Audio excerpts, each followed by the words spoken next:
the bell icon on YouTube and don't miss another update. நேட்டோங்கிற அமைப்பு எதுக்கு உருவாக்கப்பட்டுச்சு அப்படின்னா ரஷ்யாவை எதிர்க்க தான். ரஷ்யா கிட்ட இருந்து அங்க உள்ள நேட்டோவில் கூட்டணியில் உள்ள நாடுகள் பூரா பாதுகாப்பா இருக்கிறதுக்கு தான். ரஷ்ய மிரட்டலுக்கு எதிரான ஒரு கூட்டணி. ஆனா அந்த கூட்டணியோட நிலைமையை பார்த்தா அந்த கூட்டணியிலேயே பெரிய அண்ணன் அந்த கூட்டணியை உருவாக்குனது, கூட்டணிக்கு அதிகமா ஃபண்டை பம்ப் பண்றது எல்லாமே அமெரிக்கா தான். இப்ப அந்த அமெரிக்காவே நேட்டோ நாடுகளை மிரட்டுச்சுன்னா நிலைமை அப்படிதான் ஓடிக்கிட்டு இருக்கு.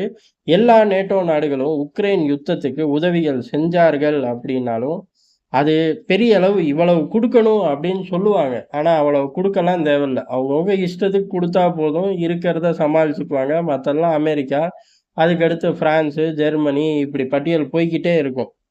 ஆனா அமெரிக்காவை பொறுத்தவரை இப்ப பயங்கர பிஸி. காசா பக்கமும் செங்கடல் பக்கமும். அடுத்து ஈரானை தொட்டுப்புட்டாங்கன்னா அங்கேயும் போக வேண்டியதா இருக்கும். ஈரான் அமெரிக்கா நேரடி யுத்தம் கூட வரலாம். இது பூரா இப்ப நமக்கு கண்ணுக்கு தெரிஞ்சது. எப்படி இந்த யுத்தங்கள் பூராமே திடீர்னு ஓவர் நைட்ல ஃபிளாஷ் ஆச்சோ அதே மாதிரி வேற சிலவும் ஃபிளாஷ் ஆகலாம்.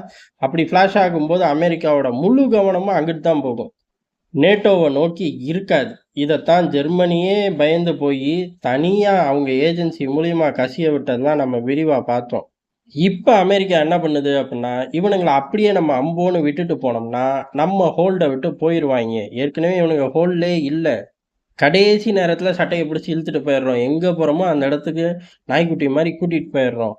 இதையும் விட்டுட்டோம்னா நம்ம மாட்டிக்குவோம்னு அமெரிக்கா ஒரு திட்டம் போட்டிருக்கு. அந்த திட்டம் என்ன அப்படின்னா, உக்ரைன் யுத்தத்துக்கு இதுவரையும் எல்லா நாடுகளும் தாங்கன்னா இஷ்டத்துக்கு தான் தரது, கடைசியில் இல்லவே இல்லை அப்படின்னு சாதிச்சிடுறது. அது உண்மையும் கூட. அந்த அளவுக்கு அவர்கள்கிட்ட அமெரிக்கா அளவு பம்ப் பண்ண முடியாது எந்த நாடாலையும். ஆனால் இப்போ எல்லா நாடுகளையும் இவ்வளவு கமிட்மெண்ட்டு அதை நீ ஃபுல்ஃபில் பண்ணி தான் ஆகணும் அப்படின்னு சொல்லி அமெரிக்கா எல்லா நாடுகளையும் தனித்தனியாக கூப்பிட்டு அழுத்தம் கொடுக்குது.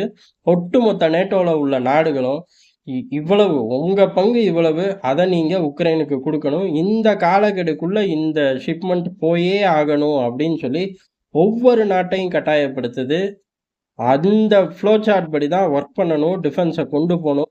பர்ச்சேஸு, ப்ரொடக்ஷனு, டெலிவரி அப்படின்னு எல்லாமே ஒரே சீராக ஒவ்வொரு நாட்டுக்கும் ஒவ்வொரு பிளான் பண்ணியிருக்காங்க. பிளான் பண்ணி இந்த காலகட்டத்தில் உக்ரைனு கையில் இந்த ஆயுதம் போகணும் அப்படின்னு, இதில் எந்த மாற்றமும் வரக்கூடாது அப்படின்னு சொல்லி ஒவ்வொரு பயலுகளையாக அமெரிக்கா கூப்பிட்டு கண்டிஷன் போட்டுக்கிட்டு இருக்கு, அக்ரிமெண்ட் போட்டுக்கிட்டு இருக்குங்கிறத தகவல் இப்போ முழு உலகத்துக்கும் பரவ ஆரம்பிச்சிருக்கு. ஏறக்குறைய ரஷ்யா கிட்ட இருந்து உன்னை காப்பாத்துறேன் நேட்டோங்கிற ஒரு அமைப்பை கிரியேட் பண்ணி அதுக்குள்ள வா வா வான்னு வந்து கூப்பிட்டதுக்கப்புறம் கூட்டணி நல்லா எல்லா பேரும் வந்தப்பாடு கதவை அடைச்சிட்டு, இவ்வளவு நீ செலவு பண்ணியே ஆகணும். எதுக்கு? ரஷ்யா கிட்ட இருந்து என்னையை காப்பாத்திக்கவா? இல்ல ரஷ்யாவை உக்ரைனுக்குள்ள இழுத்து விட்டேன், அந்த செலவை நீ பார்த்துக்க அப்படின்னு சொல்லி தலையில போட்ட மாதிரி தான் இருக்கு.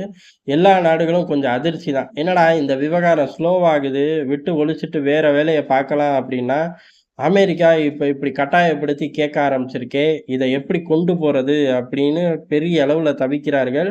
ஆனால் ஐரோப்பாவில் உள்ள நாடுகள் எல்லாம் எவ்வளவு குசும்பு பிடிச்ச ஆட்கள். அங்கே பிரச்சனையே இல்லைன்னொன்னே ஊரில் உள்ள பிரச்சனைகளெல்லாம் தலையிடுறது, இல்லை பிரச்சனையே இல்லாட்டி அது பிரச்சனை, நான் என்னோட ஏற்றுமதி இறக்குமதியில் உன்னை பேன் பண்ணுவேன் அப்படின்னு மிரட்டுறது.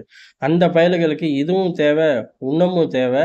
ஆனால் அந்த பயலுக்கு அமெரிக்கா கொடுக்கக்கூடிய இந்த கண்டிஷன்களை எல்லாம் வெறுப்பாக பார்க்குறாங்க. அதே மாதிரி இதிலிருந்து நம்மளால தப்பிச்சுக்க முடியும் அப்படின்னு நினைக்கிறாங்க. காரணம் 2 கூட்டம் சொந்த நாட்டுக்குள்ள, அதாவது பார்லிமெண்ட்டுக்குள்ள, அதுக்கடுத்து ஐரோப்பிய பார்லிமெண்ட்டுக்குள்ள அடுத்து 2 கூட்டம். இப்படியே ஸ்கிப் பண்ணோம்னாலே 2-3 வருஷத்தை ஈஸியாக தூக்கி வீசிடலாம். அதுக்குள்ள உக்ரைனோட நிலப்பரப்புகள் பாதி ரஷ்யா கிட்ட இருக்கா, இல்லை முழு உக்ரைனே ரஷ்யா கிட்ட இருக்காங்கிறத பார்த்துக்குவோம். அந்த அளவுக்கு நிலைமை மாறி போயிடும். நம்ம 2-3 கூட்டங்கள் போட்டு அமெரிக்காவுக்கே அல்வா கொடுத்துடலாம் அப்படிங்கிறதான் ஐரோப்பாவில் உள்ள நாடுகளோட என்ன ஓட்டம். ஆனால் 2 பயலுகளுமே கெட்ட பயலுகள். 2 பயலுகளுமே சேர்ந்து சண்டை போடாமல் சண்டை போட்டுக்கிறனால இப்போ பெரிய அளவு மற்ற நாடுகளுக்கு கொண்டாட்டம்.